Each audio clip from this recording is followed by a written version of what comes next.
mengklasifikasikan musik di Spotify dengan membandingkan dua model mesin learning, yaitu Artificial Neural Network dan Naive Bayes. membongkar DNA lagu populer, yaitu sebuah studi kasus yang berjudul membandingkan Artificial Neural Network atau ANN dan Naive Bayes untuk mengklasifikasikan musik di Spotify.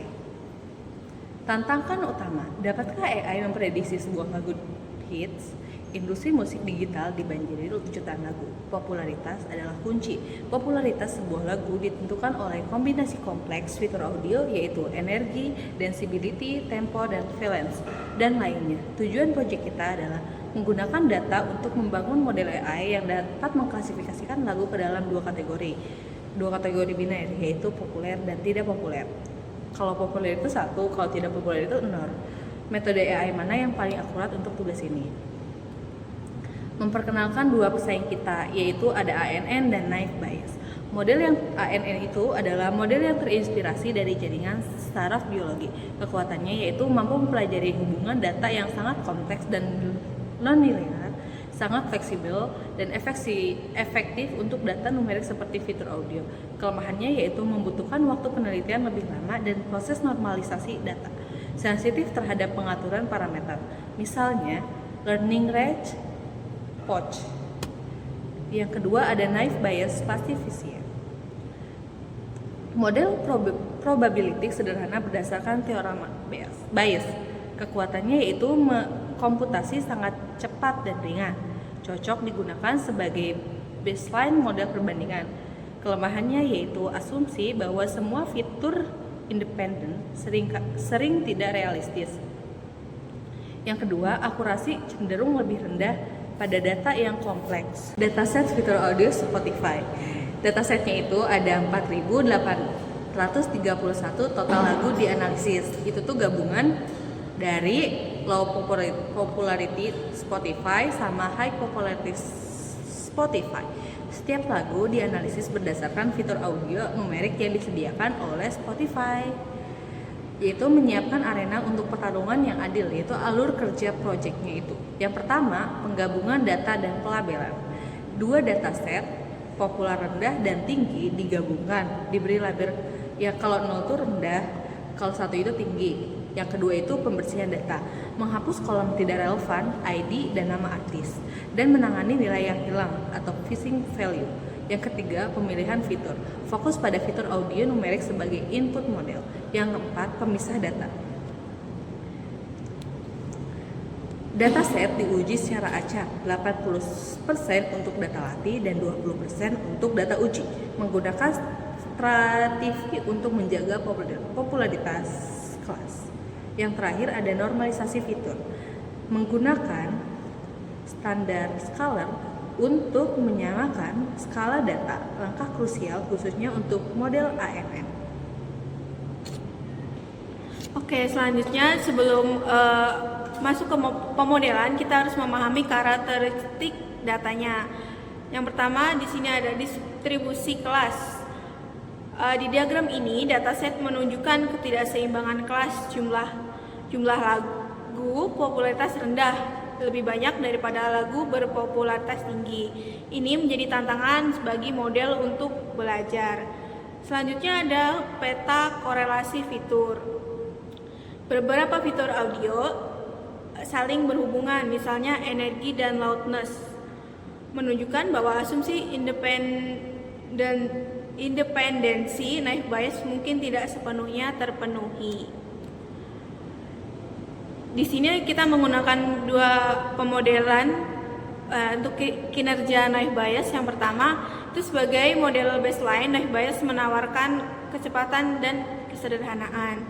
Total akurasinya itu ada 87,07%. Untuk laporan klasifikasinya di kelas tidak populer, precision 0,93, recall 0,86 dan F1 skornya 0,90. Sedangkan populer, precisionnya 0,78, recallnya 0,88 dan F1 skornya 0,83. Performa yang cukup baik, namun presisi untuk kelas populer lebih rendah. Model ini kesulitan untuk tidak salah melabeli lagu sebagai populer. Nah, untuk kinerja Artificial Neural Network atau ANN dengan arsitektur multilayer, ANN dirancang untuk menangkap pola yang lebih kompleks. Total akurasinya lebih tinggi, yaitu 97,62%.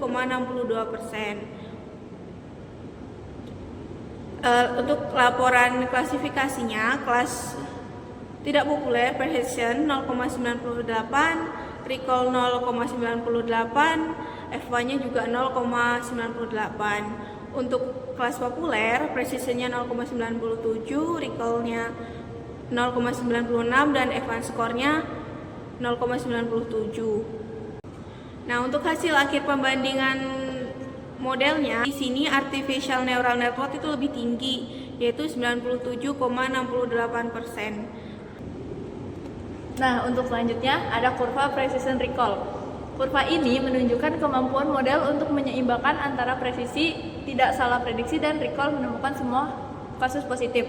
Model yang lebih baik memiliki kurva yang lebih tinggi, lebih ke kanan. Ini yang warna hijau ya guys, itu ANN. Nah, untuk selanjutnya ada kurva precision recall. Kurva ini menunjukkan kemampuan model untuk menyeimbangkan antara presisi, tidak salah prediksi, dan recall menemukan semua kasus positif. Model yang lebih baik memiliki kurva yang lebih tinggi, lebih ke kanan. Nah, ini yang warna hijau untuk ANN dan yang warna ungu untuk naive Bayes. Area di bawah kurva atau AP milik ANN jauh lebih besar mengkonfirmasi dominasi dalam membedakan antara lagu populer dan tidak populer secara andal. Selanjutnya, mengapa ANN menang? Fitur audio tidak memiliki hubungan yang sederhana dan lurus terhadap popularitas.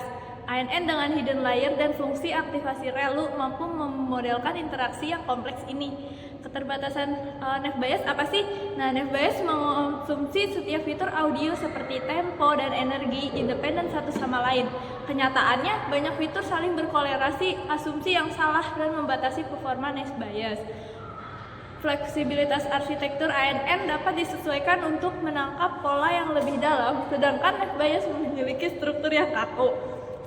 Nah, selanjutnya, tadi kan kita pakai dua ya, yang satu ada ANN, yang kedua ada naive Bayes. Sekarang kita mau bereksperimen lagi nih, menambahkan model baru, yaitu model hybrid.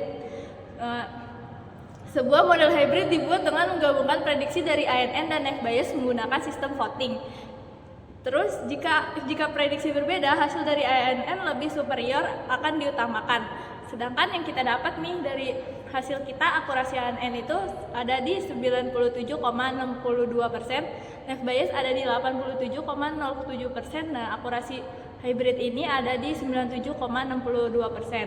Nah, ini tuh tidak memberikan tingkat performa karena akurasi ANN setelah digabungkan tetap efektif meniru prediksi ANN yang baru. Dalam kasus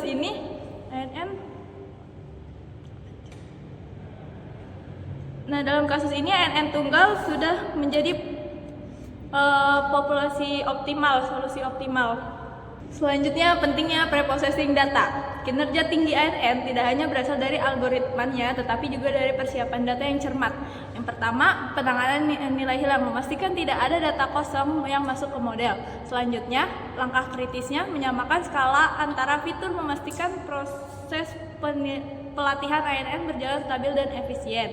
Yang selanjutnya, fokus pada fitur numerik yang relevan, mencegah noise dan meningkatkan fokus model. Nah, di gambar ini yang sebelum itu yang atas ya, yang sebelum di preprocessing, setelahnya itu yang di bawah yang udah dinormalisasi. Nah, model yang hebat di atas, data yang buruk akan menghasilkan hasil yang buruk. Persiapan data adalah fondasi dari keberhasilan. Jadi kesimpulannya adalah ANN adalah pemenang yang jelas. Untuk tugas klasifikasi popularitas lagu Spotify, ANN terbukti jauh lebih unggul karena kemampuannya memodelkan data audio yang kompleks. Yang kedua, baseline tetap penting. Naive Bayes meskipun kalah berfungsi sebagai baseline yang sangat baik untuk membuktikan nilai dari model yang lebih kompleks. Nah, dan yang terakhir, data adalah kuncinya. Kualitas persiapan data, terutama normalisasi, secara langsung berdampak pada performa model tingkat lanjut seperti ANN. Dan untuk implikasi kedepannya, wawasan ini dapat menjadi dasar untuk sistem rekomendasi milik yang lebih cerdas. Memberikan referensi kuat dalam memilih metode AI yang tepat. Karena model ANN yang tadi kita itu Akurasinya lebih tinggi. akurasi ya. Selanjutnya kita akan langsung mencoba untuk mengaplikasikannya. Nah, pertama kita masukin judul lagunya Oke, misalnya, Body and Soul. oke, Kita prediksi. Nah, hasil prediksinya itu lagu ini diprediksi tidak populer. Nah, sudah deh. oke, begitu aja Ada guys. nama artisnya, dan Iya. ada Genrenya. Dan lain-lainnya. Oke, terima kasih. Bye. Bye. Deh.